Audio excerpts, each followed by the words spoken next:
same thing to any of my clients when they're thinking about asking for an investment. How would you feel if you were asked for an investment? If Phil asks me for $5,000 because he's starting a new business, I'm like, okay, well, who's making all the decisions about the business? And what's your vision for this? Not just this year, what are you doing in the business, but the next 3 years and 5 years too. Are you partnering with anyone? Because I want to know that your business isn't doing the exact same thing as somebody else's business is doing before I give you money. Are you being really efficient with the resources? Most importantly, outcomes matter. Everybody wants to know now, what type of impact can I generate from this investment? No longer is it true that someone could have asked me, like that earlier example about the books, for funding for books, and I would just say, yeah. Now I want to know why they need books.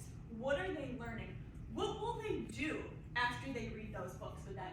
A lot of advancement professionals will say to me, you know, our head of school said this is what we should do. Or a lot of heads of school will say to me and Phil, our board of trustees really just wants to raise money for a new gym because that's what they think is most important.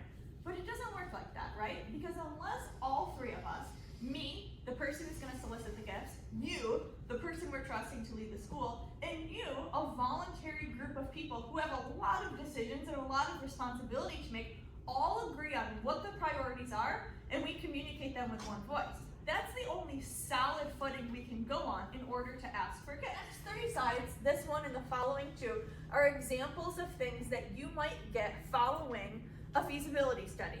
Why are they important? Well, of course, to help you because you want to know this information, but because you can take what you find during the feasibility study back to a donor and link him or her into the process with you. So you can go back to the donor and say, Meg, we went through the study. Thank you so much for participating. How do we not rob Peter to pay Paul, right? So annual funds should grow during the time of a campaign. How they can do that is by this.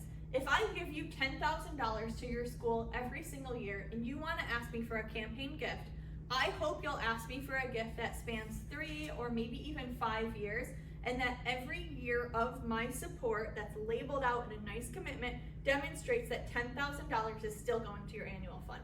If I'm a new family this year and I was just going to throw you a couple $1,000s, but you ask me for $100,000, you're going to educate me really, really deeply that $5,000 of my $100,000 commitment every single year goes to your annual fund, because you're going to say, hey Meg, after we build this gym and we fund the teachers fund, we really rely on these dollars to like turn the lights on and respond to our greatest needs at any given time.